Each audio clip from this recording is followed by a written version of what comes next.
Good morning. It's Saturday about 8:20. It's cold and rainy and I am leaving the ranch. I came up here last night because it's only an hour and a half from the convention center. So I'm heading to the All Abilities Expo this morning and it's from 11 to 5. So I thought it was like at 9 a.m. So thankfully I got to sleep in a little bit, which was good. I got my Giganta Yeti with my Beatles sticker of hot chocolate because I ran out of chai. But hot chocolate is fine. I put a ton of like sweetener and just made it real good.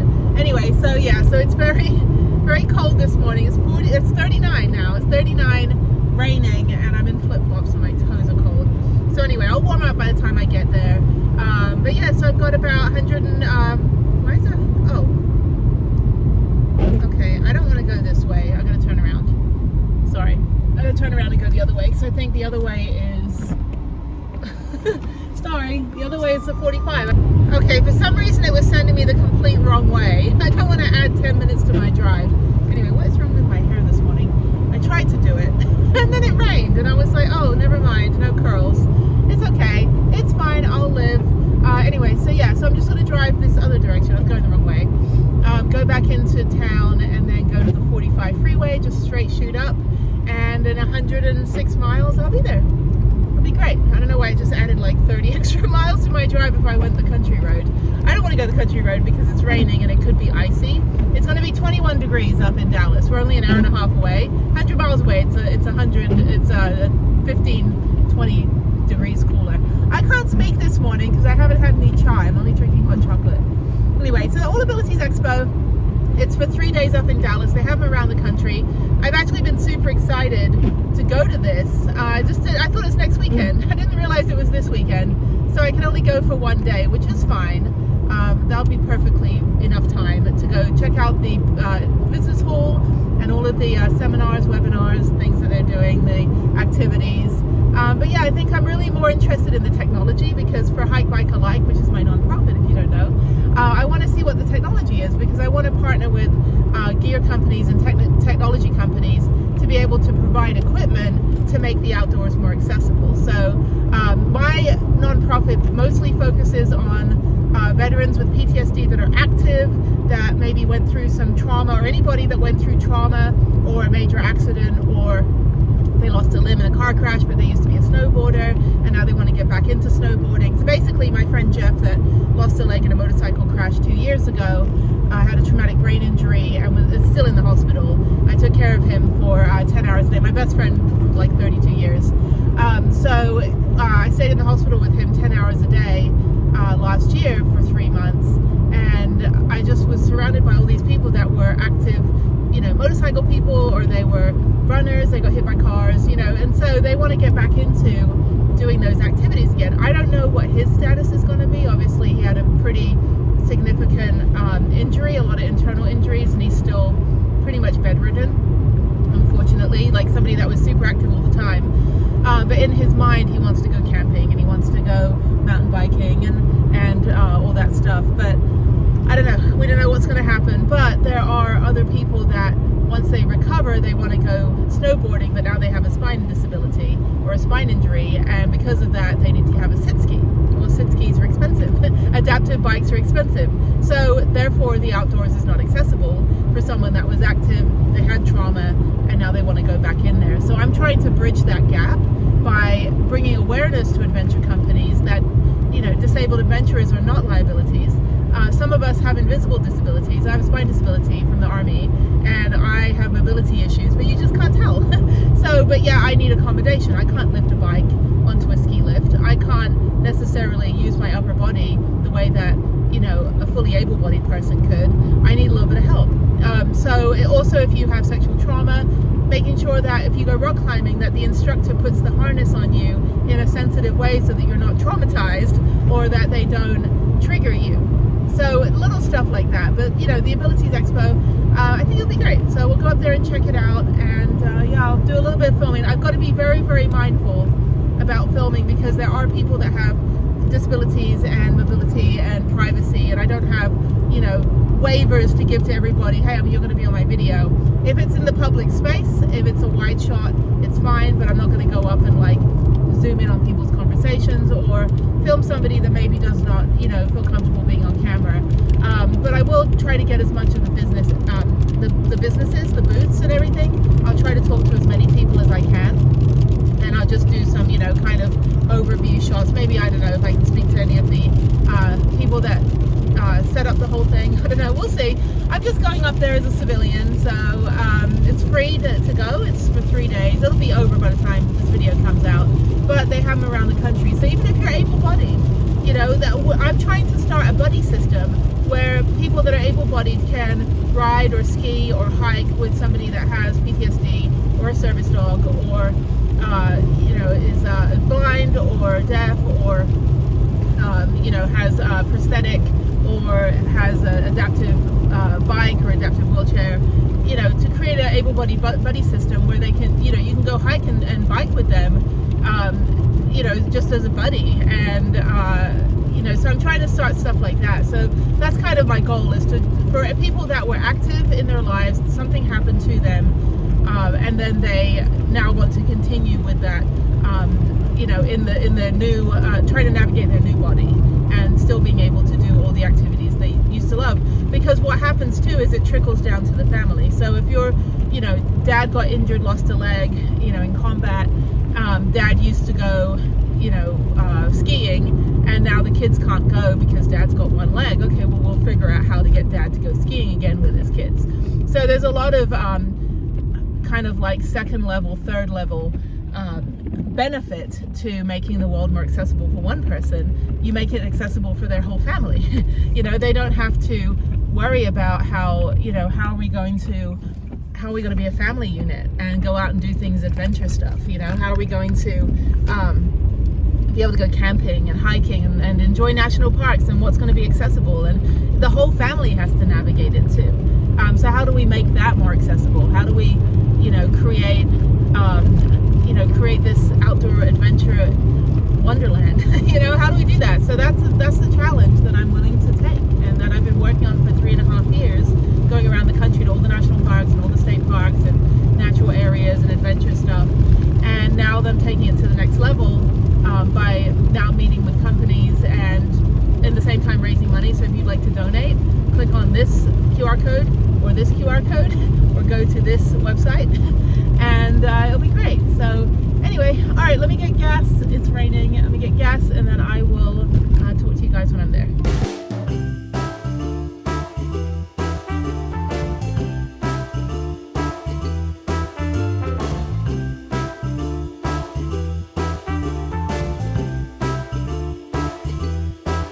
I'm about 45 minutes early. I'm not too far, maybe 5-6 minutes from the convention center. It opens at 11. So I'm gonna go to Trader Joe's. I gotta get food for the weekend and more chai. So I figured I'll do it now so I don't have to do it tonight when I get back into Houston. I don't really wanna do anything other than just go to bed when I get in. So, okay, let me get a cart over here. It's very, very cold and wet. And of course I'm in flip-flops because that's how I roll. Yes, and I would like actually some tea. So there's a Starbucks down the road, but I'll probably end up getting a Frappuccino and then be miserable because I'm freezing. Okay, let's go in Trader Joe's, get my usual stuff. All right, I'm at the Expo, and it's free parking, which is great. There's a lot of people in wheelchairs, so what they're doing is they have a whole section where every other parking space is empty so that people can get their wheelchairs out adequately. So, okay, so let's go in. It's very, very cold. And again, I'm in flip-flops.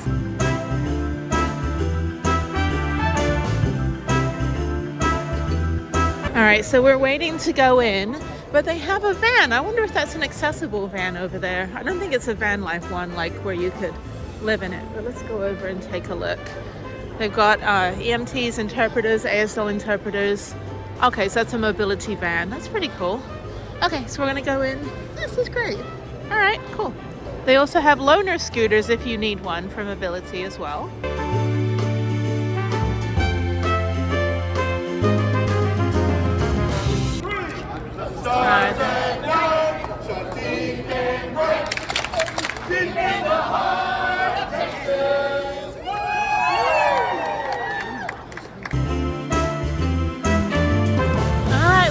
It's raining, so it might be a little bit of a while before people get here. So they've got all the different companies and everything. We're going to take a look at this van over here. That's pretty cool. I follow a couple van lifers that are in wheelchairs. So here's all of the different companies that are here, which is great. And the website also gives all their email addresses, and then they have workshops as well. So yeah, I got here right when they opened at 11.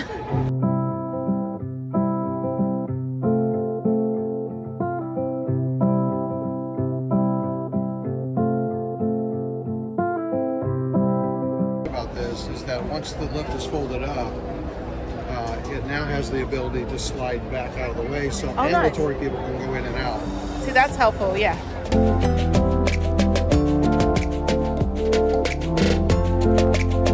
So these are also, Braun Ability, yeah. So that's the big company that does a lot of modifications for vehicles. And you can also get grants and things in the state that you're in. So these are that was a modified ramp over there. They actually, I think it's Fenton Mobility also adds extra bits. And that's the Braun Ability minivan, which is awesome. I don't know a lot about the technology. That's why I'm super interested. These are therapy sessions over here. Yeah, oh, this is okay. So, all right, so let me tell you. So Jeff lost his leg in a motorcycle crash, and we were looking at something like this for his pickup truck to help put his, to get him into his wheelchair and then wheelchair into the truck. And that is phenomenal. But the thing is he's still in the hospital. I don't know when he's going to get out of the hospital, but that's pretty much what he would need. So this can be added to pretty much any pickup truck that you have, pretty much. But yeah, so this seat comes out, so then you can transfer it into the wheelchair. The wheelchair swings around and goes past the passenger door. And what's really nice about Braun Ability that they were telling me is that it also adjusts so that the able-bodied or the caregiver is able to get in and out of the vehicle just as much as the person who needs the modification. So it's not like you're creating barriers by adding this technology. You're actually making it accessible for every single person in the vehicle. But that's so cool. You take a look here.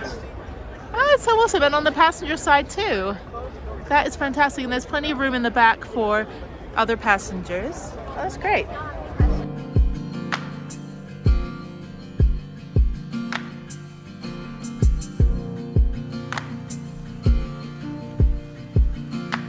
They also have a Paralympian that'll be here between 1 and 4, so I'll talk to him as well. This is great. I'm just kind of walking around. Yeah, that goes quite slow, but it's because it's on hydraulics. So yeah, this is awesome. Well, great company, Toyota and Braun Mobility. All right, this is the United Spinal Association. They've got a peer mentoring program. They have membership and magazines. This is great. Everything is a solution, which is awesome. All right, moving down, we got specialty bracing. And then we've got, these are, okay. Hi, good, how are you? And go to our website. Okay. And then we'll give you a list of all the products that we have.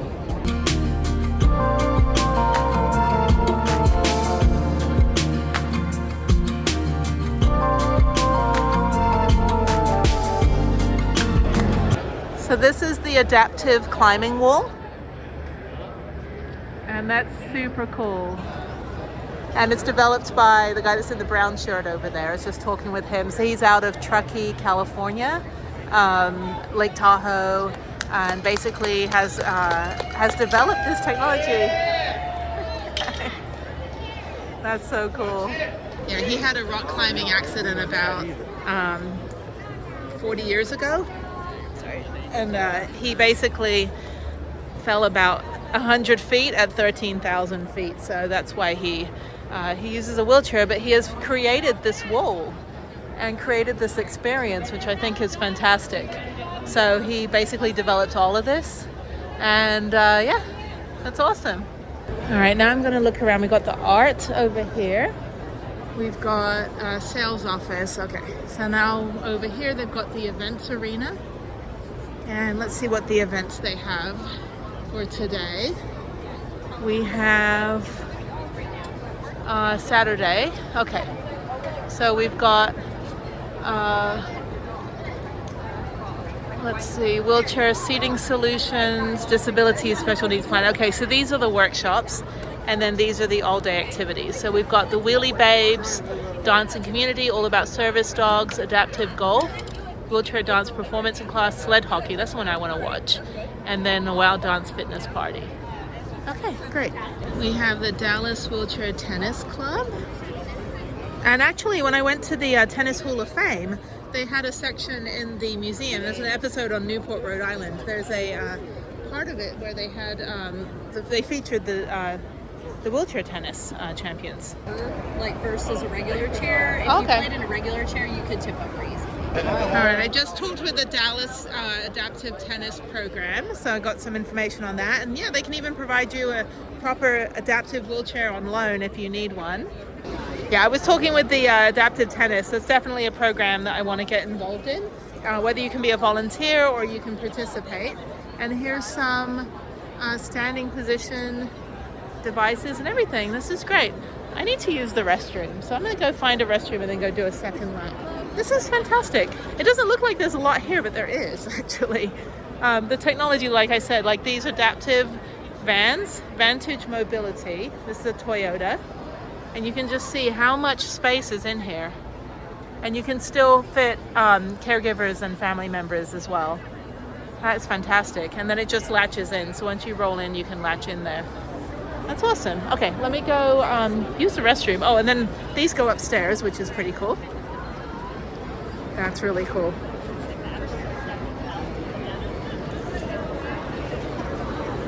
So this is the Mobius Mobility iBot. That's really cool.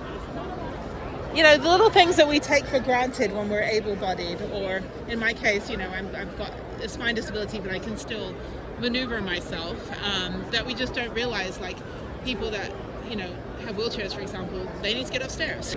So they have wheelchair motocross. It's WMX or something, yeah. And so they had these little like motorcycle wheelchairs. The guy was just speeding down here. So the woman that ran the tennis club, the mobility tennis club, she said that her son was around here somewhere racing on his little motorcycle wheelchair. All right, so now we've got some other stuff, soaps and things, CBD. We've got more technology.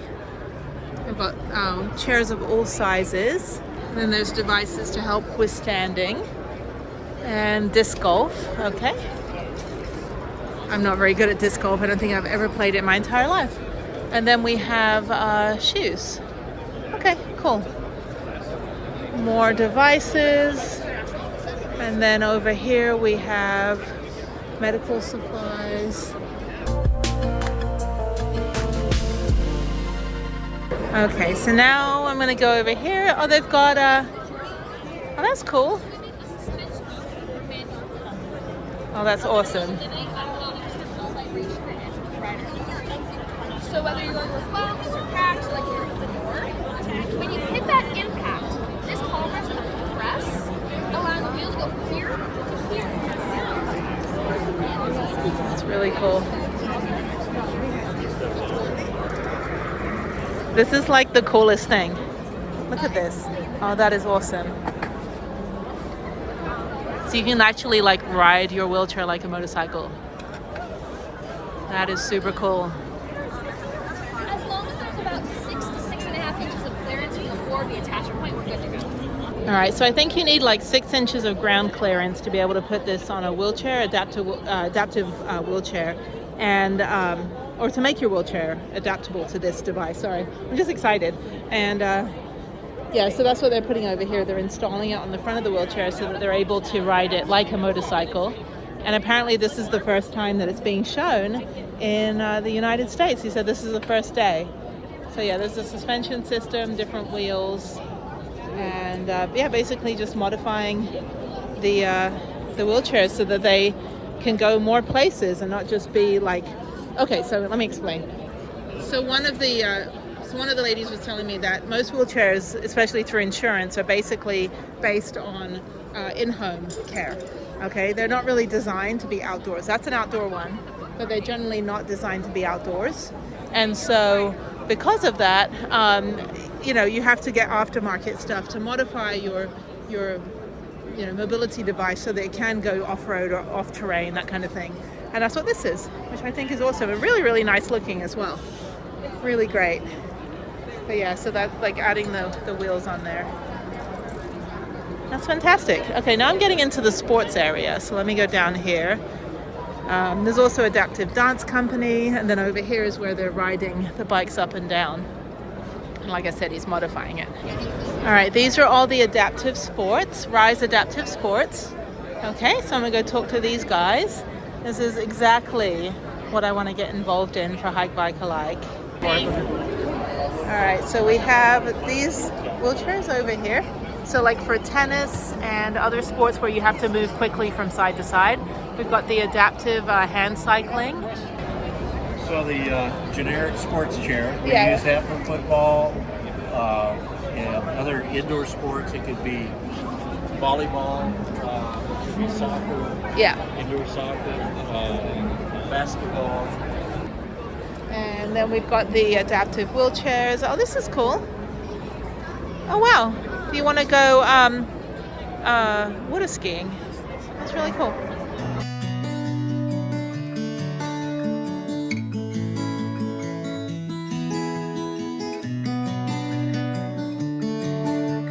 So these are standing mobility devices.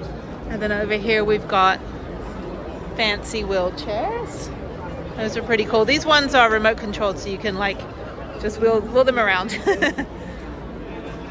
Really, really nice. All right, they've got food over here. We've got a little eating area, and they have a seminar. So let's go see what's over here. They've also got canine companions. Not a lot of service dogs, mostly wheelchairs. But service dogs are welcome. Okay, they're talking about service animals and if you have additional animals in the herd. All right, so I think I've got to go through one more area. These are other mobility devices. This is a tandem bike. That's really cool. That's super cool. Oh, that folds up great. That's the one, and then you can. All right, we got disability rights over here. There's also a sensory room, so if you need a little bit of a break. And then let's see over here. Yeah, I already went down this side. So there's the standing device, which is great. And then all wheels up, increasing awareness for safer and more dignified, accessible air travel. Okay, and then this is the Disability Rights Texas. All right, they have medical ID. They've got these helping hands for, if you're in a wheelchair, you need to pick something up. That's helpful. And then they've got these massages, thermal pads, T-Mobiles over here. Let's see if I can get some free stuff from T-Mobile as well, since I pay enough to them every month. All right, I'm gonna look again at the climbing wall. That's pretty cool. So yeah, any ability. You've got the belay. You've got the auto belay up here. So she's getting up there on her own to climb.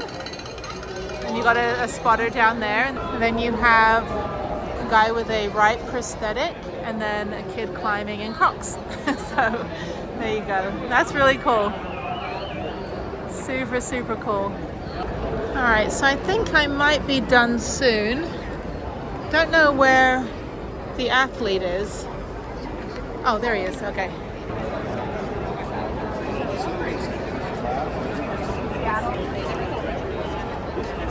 All right, these are extra tires. So they also have wheelchair repair. So if you need your wheelchair repaired, they'll go ahead and fix it, add new tires, that kind of thing, which I think is awesome. Are you tired?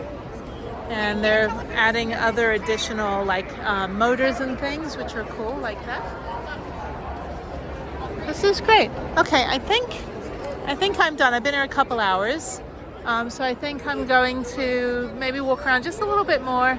And then I think I'm going to head out. I'm going to head back to Houston. So this was great. This is fantastic. A lot of technology. Really, really, really good. So I really enjoyed the adaptive sports as well. Oh, they're watching a football game. I really enjoyed like looking at the different adaptive sports and meeting with those organizations. So I've got a couple partnership possibilities, which is great. I think what everyone's mostly talking about is just that, you know, a lot of these chairs, you get it from Medicaid or something, and it's for in-home care.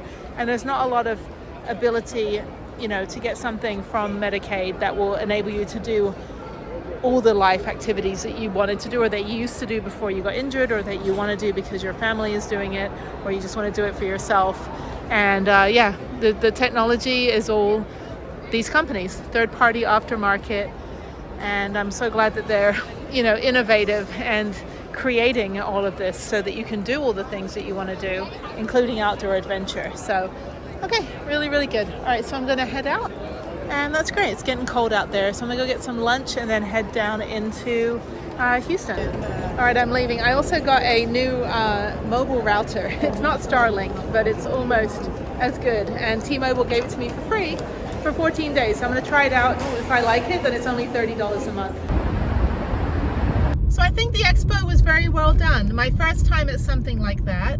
And for that subject, I've been to tons of conventions before for marketing or advertising, all that stuff, Comic-Con. But yeah, no, that was great. And the companies I met with, I'm going to email them, follow up with them, and figure out how I can help, how we can do something to change the world.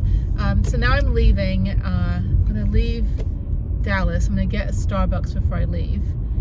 Where is it at? I don't know where it's at. I'm in some fancy gentrified neighborhood right now. Anyway, but it does make you realize how inaccessible the world is for just normal stuff like getting up and down stairs. How many people needed their, I don't want to go here. Where am I at? Oh, anyway, how many people needed their wheelchairs fixed? I mean, that was a big thing too. So anyway, I am not going to be in this neighborhood right here. I'm trying to get something to drink, so I have a 3.5 hour drive. I think I'm gonna have to go to another Starbucks down the road, because this is like a little outdoor shopping area, which is not good on a rainy day. Oh, there's Starbucks. Okay, I don't want to park anywhere. I don't want to park. I don't want to pay for parking, not for Starbucks. Anyway, okay, so let me continue my trip. Yeah, no, it was great. I'm sorry, I'm digressing. It was a really, really good time to meet with everybody and just kind of see that world. So that said, I am now trying to get out of here. Okay, all right, well, yeah, so that was it. That was the All Abilities Expo, and just stay tuned for more stuff on my nonprofit. Ooh, it's chilly, wet and gloomy. It's not functional rain. Anyway, I'm stopping off at this Woody's Smokehouse, just some random gas station on the 45 in Centerville, Texas. And they're the jerky capital of the world. I don't know which world I'm in. Anyway, but yeah, I need to use the restroom and probably get a snack and then keep going. So about an hour and 15 minutes to go. But this is great. Look at this place. Hey, I got jerky and pecan pies and food. Oh wow, oh, they got a ton of stuff. I should pick some stuff up so we can take it to New Orleans, even though we can have boudin and whatever else they have. Anyway, they got barbecue there, subs, sweet cornbread muffin, jalapeno and cheese sausage. Okay, I'm gonna take a look and see what they have. They got lots of other stuff. These are great. I love these little truck stops that have all this random stuff in it. Meats, candy canes, all this stuff. And yeah, let me go find the restroom, wherever that is. They've got lemonades. Oh, I like these ones. It's too cold for that though. And then down here. Okay, restrooms are back here. They've got hats. They've got cooler bags. They've got fake Stanley cups and bottle openers and all this stuff here. And let's go in here. Oh my God, I've been back in Houston proper about 2 minutes. Stopped off at QT because they have these really good like Parmesan pretzels, and I feel like getting a Parmesan pretzel for dinner once I get home.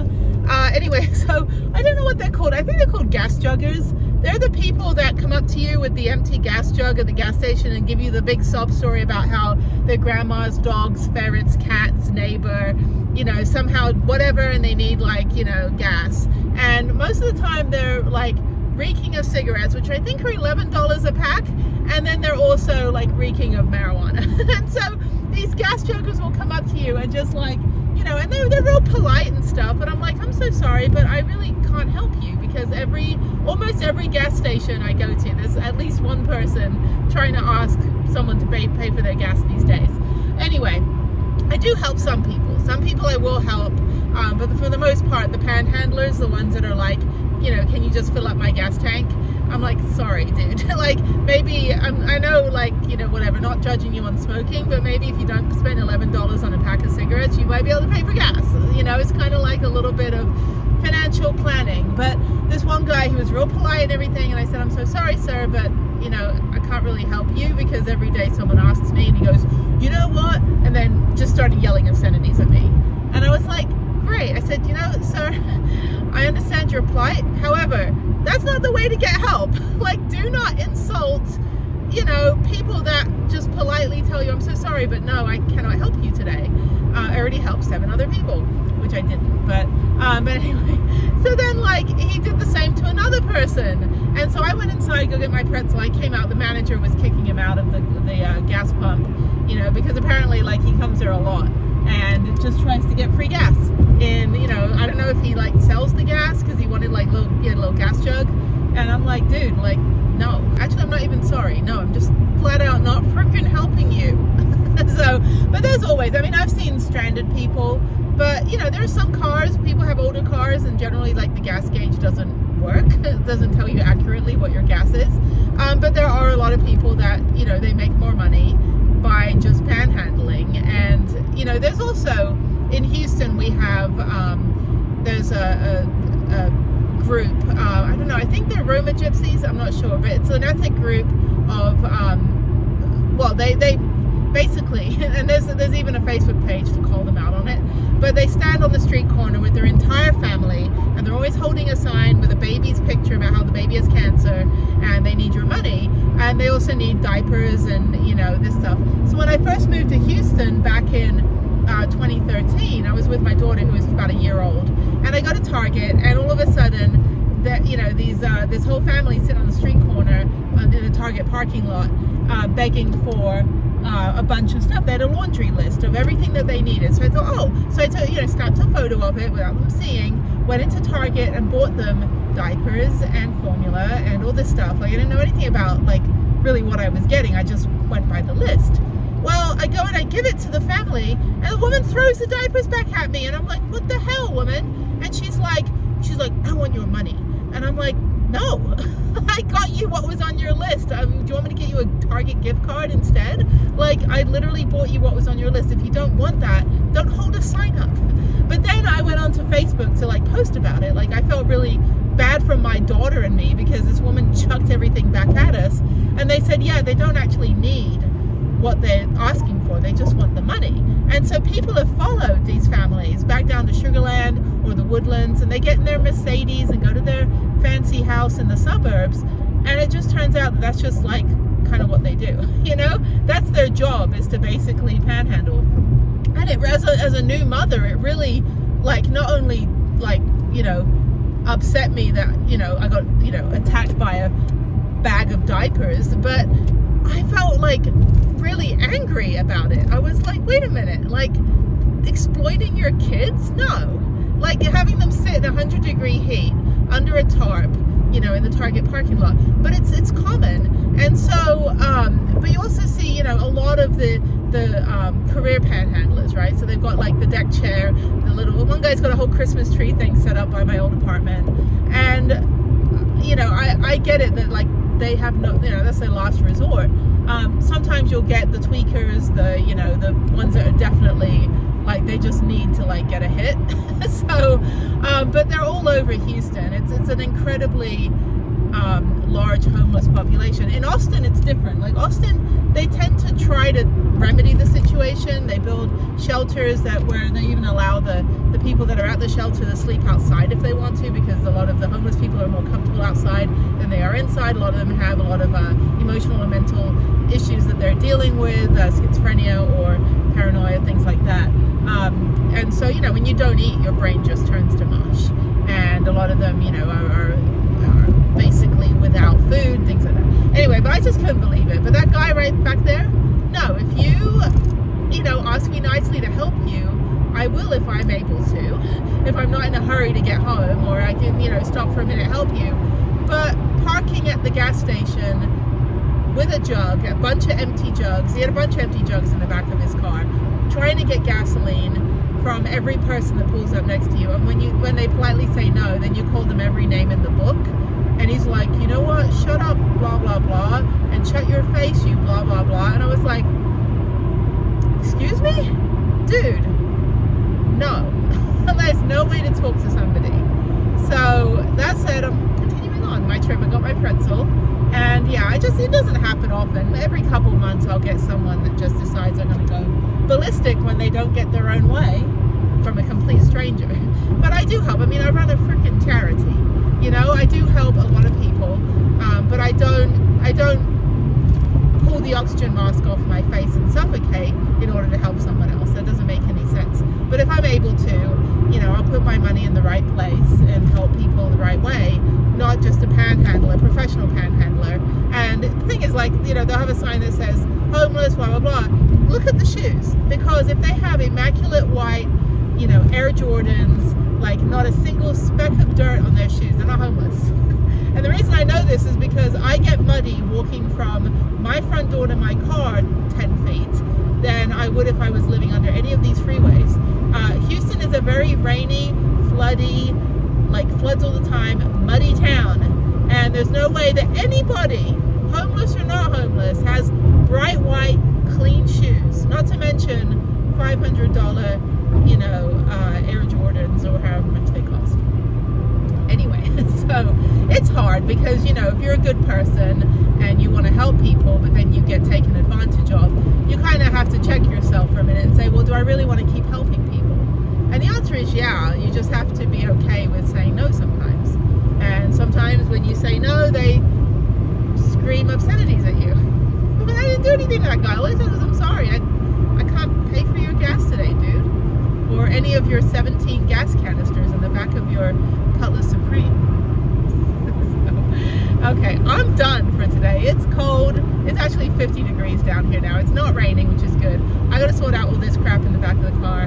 I gotta take everything home, get situated, relax. I got a busy day tomorrow. I gotta get up super early, work out. I'm gonna try to either run if it's raining or go rollerblading.